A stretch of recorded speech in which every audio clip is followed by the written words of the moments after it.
Este livro foi gravado nos estúdios da Fundação Dorina Noil para cegos. Lido por Antônio Sérgio Grell.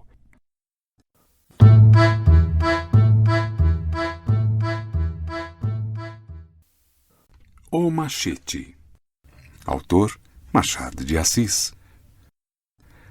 Nota: machete, outro nome do cavaquinho. Inácio Ramos contava apenas 10 anos quando manifestou decidida vocação musical. Seu pai, músico da Imperial Capela, ensinou-lhe os primeiros rudimentos da sua arte, de envolta com os da gramática, de que pouco sabia. Era um pobre artista cujo único mérito estava na voz de tenor e na arte com que executava a música sacra.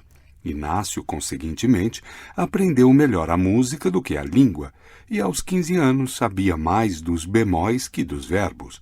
Ainda assim, sabia quanto bastava para ler a história da música e dos grandes mestres. A leitura seduziu-o ainda mais. Atirou-se o rapaz com todas as forças da alma à arte do seu coração e ficou dentro de pouco tempo um rabequista de primeira categoria. A rabeca foi o primeiro instrumento escolhido por ele como o que melhor podia corresponder às sensações de sua alma.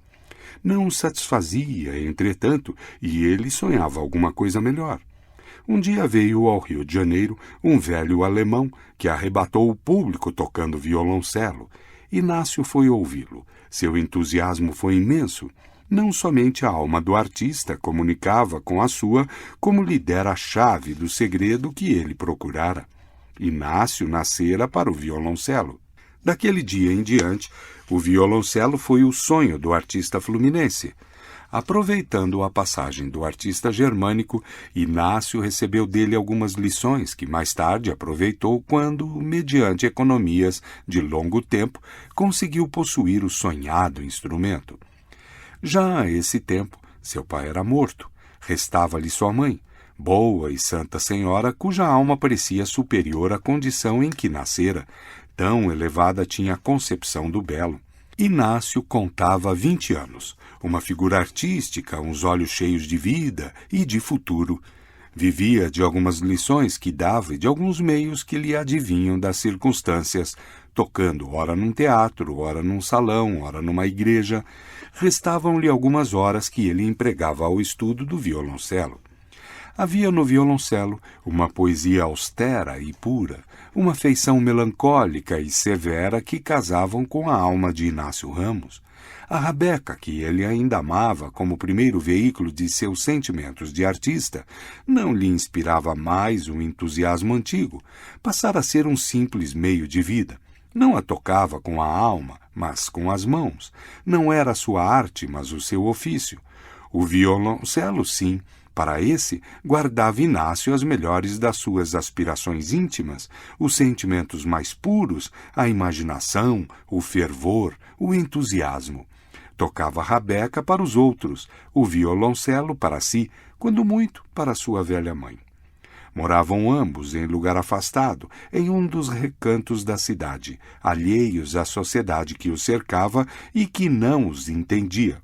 Nas horas de lazer, tratava Inácio do querido instrumento e fazia vibrar todas as cordas do coração, derramando as suas harmonias interiores e fazendo chorar a boa velha de melancolia e gosto, que ambos estes sentimentos lhe inspirava a música do filho. Os serões caseiros, quando Inácio não tinha de cumprir nenhuma obrigação fora de casa, eram assim passados, só os dois, com o instrumento e o céu de permeio. A boa velha adoeceu e morreu. Inácio sentiu o vácuo que lhe ficava na vida. Quando o caixão, levado por meia dúzia de artistas, seus colegas, saiu da casa, Inácio viu ali dentro todo o passado e presente, e não sabia se também todo o futuro. Acreditou que o fosse. A noite do enterro foi pouca para o repouso que o corpo lhe pedia depois do profundo abalo. A seguinte, porém, foi a data da sua primeira composição musical. Escreveu para o violoncelo uma elegia que não seria sublime como perfeição de arte, mas que o era sem dúvida como inspiração pessoal. Compô-la para si durante 2 anos, ninguém a ouviu nem sequer soube dela. A primeira vez que ele troou aquele suspiro fúnebre foi 8 dias depois de casado. Um dia em que ele se achava a sós com a mulher, na mesma casa em que morrera sua mãe, na mesma sala em que ambos costumavam passar algumas horas da noite. Era a primeira vez que a mulher o ouvia tocar violoncelo. Ele quis que a lembrança da mãe se casasse àquela revelação que ele fazia a esposa do seu coração. Vinculava, de algum modo, o passado ao presente. Toca um pouco de violoncelo, tinha-lhe dito a mulher 2 vezes depois do consórcio. Tua mãe me dizia que tocavas tão bem.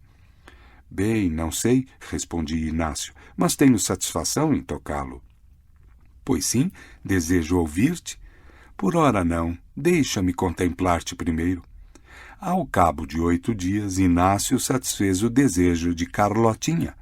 Era de tarde, uma tarde fria e deliciosa. O artista travou do instrumento, empunhou o arco e as cordas gemeram ao impulso da mão inspirada. Não via a mulher nem o lugar, nem o instrumento sequer. Via a imagem da mãe e embebia-se todo em um mundo de harmonias celestiais.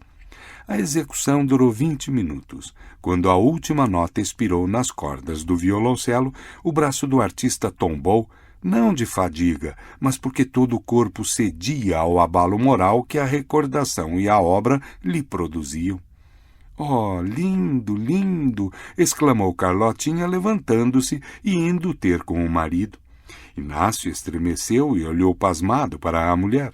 Aquela exclamação de entusiasmo destoara-lhe em primeiro lugar porque o trecho que acabava de executar não era lindo, como ela dizia, mas severo e melancólico, e depois porque, em vez de um aplauso ruidoso, ele preferia ver outro mais consentâneo com a natureza da obra. 2 lágrimas que fossem, 2, mas exprimidas do coração, como as que naquele momento lhe sulcavam o rosto. Seu primeiro movimento foi de despeito, despeito de artista, que nele dominava tudo. Pegou silencioso no instrumento e foi pô-lo a um canto. A moça viu-lhe então as lágrimas, comoveu-se e estendeu-lhe os braços. Inácio o apertou ao coração. Carlotinha sentou-se então com ele ao pé da janela, donde viam surgir no céu azul as primeiras estrelas. Era uma mocinha de 17 anos, parecendo 19, mais baixa que alta, rosto amorenado, olhos negros e travessos.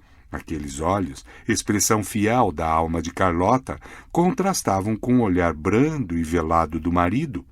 Os movimentos da moça eram vivos e rápidos, a voz argentina, a palavra fácil e correntia, toda ela uma índole mundana e jovial. Inácio gostava de ouvi-la e vê-la, amava-a muito, e além disso, como que precisava às vezes daquela expressão de vida exterior para entregar-se todo às especulações do seu espírito. Carlota era filha de um negociante de pequena escala, homem que trabalhou a vida toda como um mouro para morrer pobre, porque a pouca fazenda que deixou mal pôde chegar para satisfazer alguns empenhos. Toda a riqueza da filha era a beleza, que a tinha, ainda que sem poesia nem ideal.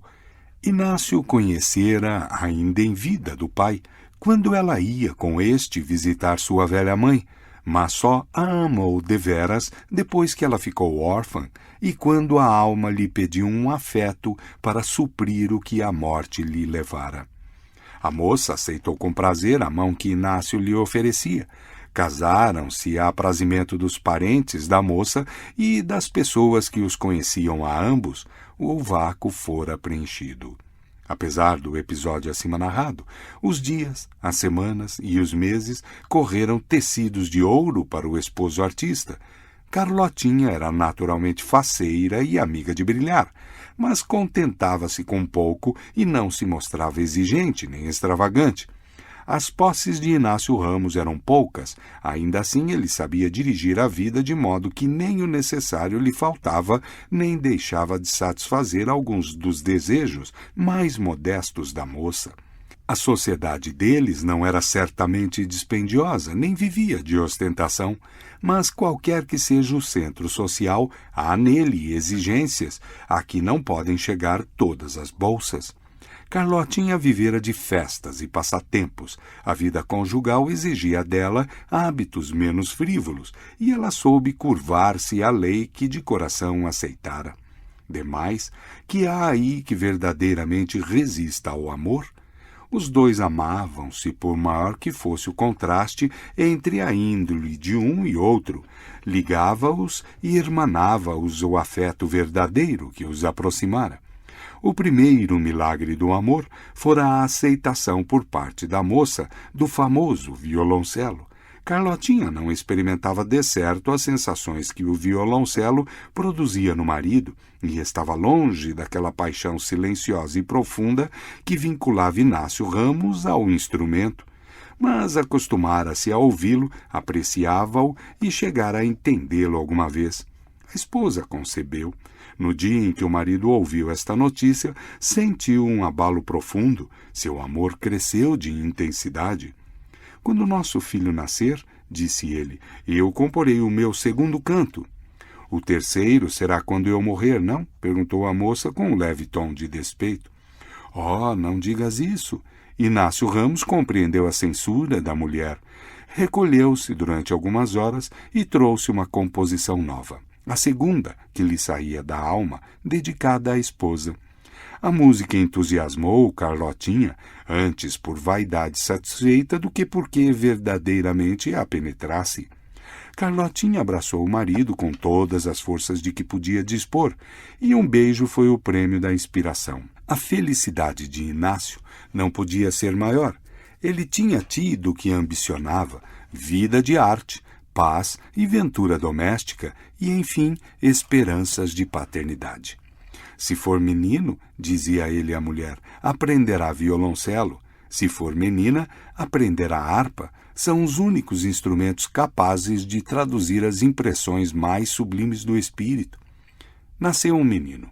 Esta nova criatura deu uma afeição nova ao lar doméstico. A felicidade do artista era imensa. Sentiu-se com mais força para o trabalho e, ao mesmo tempo, como se lhe apurou a inspiração. A prometida composição ao nascimento do filho foi realizada e executada, não já entre ele e a mulher, mas em presença de algumas pessoas de amizade. Inácio Ramos recusou a princípio fazê-lo, mas a mulher alcançou dele que repartisse com estranhos aquela nova produção de um talento. Inácio sabia que a sociedade não chegaria talvez a compreendê-lo como ele desejava ser compreendido. Todavia cedeu. Se acertara aos seus receios, não soube ele, porque dessa vez, como das outras, não viu ninguém.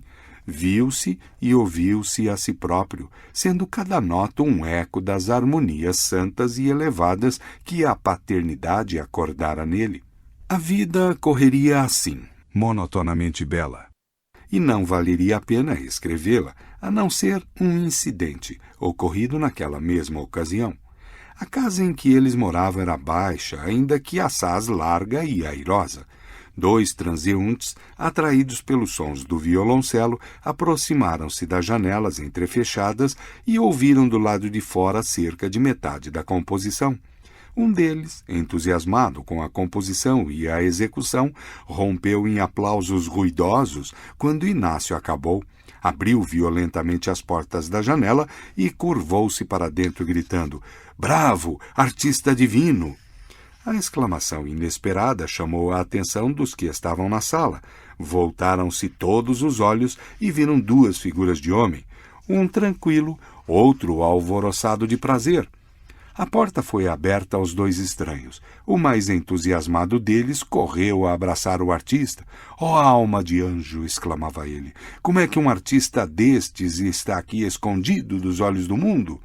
O outro personagem fez igualmente cumprimentos de louvor ao mestre do violoncelo, mas, como ficou dito, seus aplausos eram menos entusiásticos, e não era difícil achar a explicação da frieza na vulgaridade de expressão do rosto. Estes 2 personagens, assim entrados na sala, eram 2 amigos que o acaso ali conduzira. Eram ambos estudantes de direito em férias. O entusiasta, todo arte e literatura, tinha a alma cheia de música alemã e poesia romântica, e era nada menos que um exemplar daquela falange acadêmica fervorosa, e moça animada de todas as paixões, sonhos, delírios e efusões da geração moderna.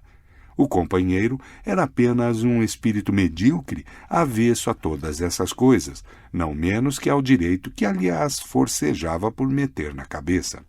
Aquele chamava-se Amaral, este Barbosa. Amaral pediu a Inácio Ramos para voltar lá mais vezes. Voltou. O artista de coração gastava o tempo ao ouvir o de profissão fazer falar as cordas no instrumento.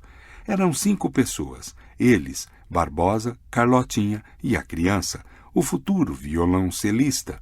Um dia, menos de uma semana depois, Amaral descobriu a Inácio que o seu companheiro era músico. Também, exclamou o artista, é verdade, mas um pouco menos sublime do que o senhor, acrescentou ele sorrindo. Que instrumento toca? Adivinhe. Talvez piano? Não. Flauta? Qual? É instrumento de cordas? É. Não sendo rabeca, disse Inácio, olhando como a esperar uma confirmação. Não é rabeca, é machete. Inácio sorriu, e estas últimas palavras chegaram aos ouvidos de Barbosa, que confirmou a notícia do amigo. Deixe estar, disse esse baixinho a Inácio, que eu o hei de fazer tocar um dia. É outro gênero. Quando queira. Era efetivamente outro gênero, como o leitor facilmente compreenderá. Ali, postos os 4, numa noite da seguinte semana, sentou-se Barbosa no centro da sala, afinou o machete e pôs em execução toda a sua perícia. A perícia era, na verdade, grande, o instrumento é que era pequeno. O que ele tocou não era Weber nem Mozart, era uma cantiga do tempo e de rua, obra de ocasião. Barbosa tocou-a, não dizer com alma, mas com nervos. Todo ele acompanhava a gradação e variações das notas, inclinava-se sobre um instrumento, retesava o corpo, pendia a cabeça, ora a um lado, ora a outro, alçava a perna, sorria, derretia os olhos ou fechava-os nos lugares que lhe pareciam patéticos. Ouvi-lo tocar era o menos, vê-lo era o mais. Quem somente o ouvisse não poderia compreendê-lo. Foi um sucesso de outro gênero, mas perigoso, porque tão depressa Barbosa ouviu os cumprimentos de Carlotinha e Inácio, começou a segunda execução e iria a terceira, se Amaral não interviesse dizendo, agora o violoncelo. O machete de Barbosa não ficou escondido entre as 4 paredes da sala de Inácio Ramos. Dentro em pouco era conhecida a forma dele no bairro em que morava o artista. E toda a sociedade deste ansiava por ouvi-lo. Carlotinha foi a denunciadora. Ela achara infinita graça e vida naquela outra música, e não cessava de o elogiar em toda a parte. As famílias do lugar tinham ainda saudades de um célebre machete que ali tocara anos antes o atual subdelegado, cujas funções elevadas não lhe permitiram cultivar a arte. Ouvir o machete de Barbosa era reviver uma página do passado. Pois eu farei com que o ouçam, dizia a moça. Não foi difícil. Houve dali a pouco reunião em casa de uma família da vizinhança. Barbosa cedeu ao convite que lhe foi feito, e lá foi com o seu instrumento. Amaral acompanhou-o. Não te lastimes, meu divino artista, dizia ele a Inácio, e ajuda-me no sucesso do machete. Riam-se os dois, e mais do que ele se ria Barbosa, riso de triunfo e satisfação, porque o sucesso não podia ser mais completo. Magnífico, bravo, soberbo, bravíssimo. O machete foi o herói da noite. Carlota repetia às pessoas que a cercavam. Não lhes dizia eu, é um portento. Realmente, dizia um crítico do lugar, assim nem o Fagundes. Fagundes era o subdelegado.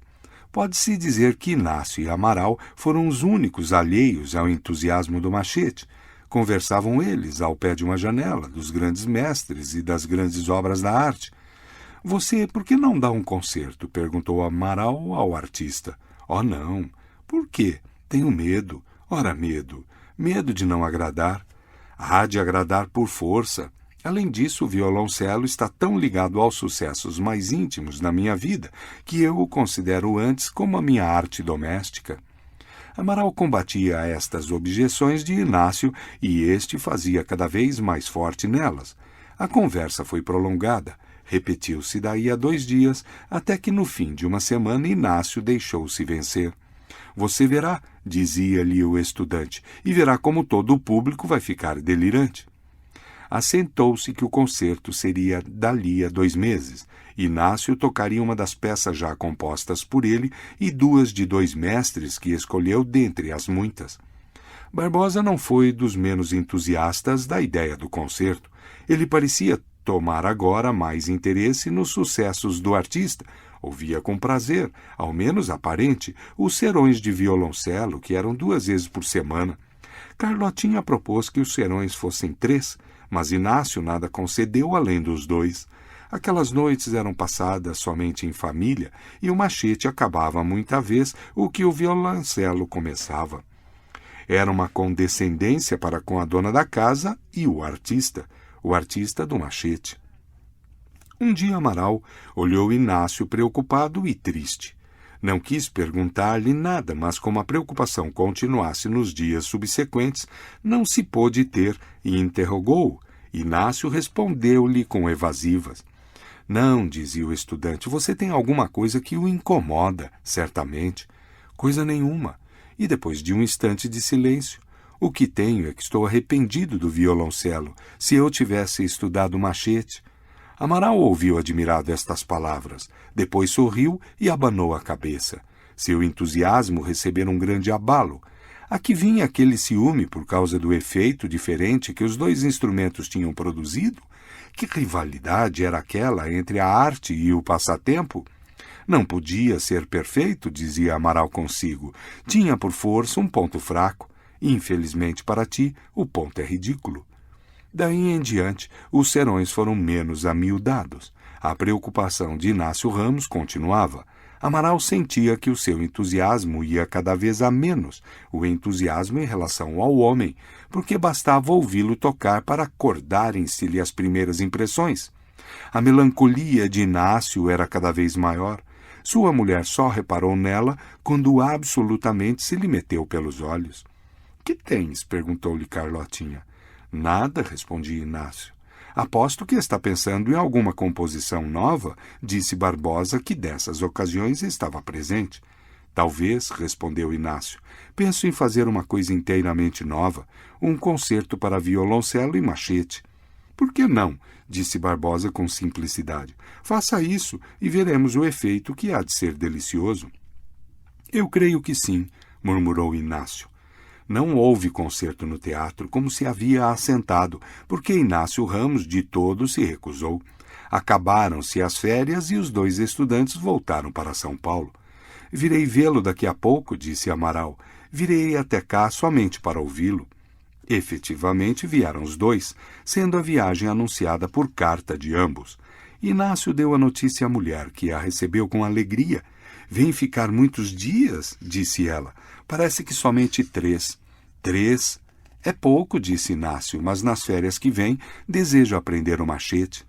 Carlotinha sorriu, mas de um sorriso acanhado, que o marido viu e guardou consigo.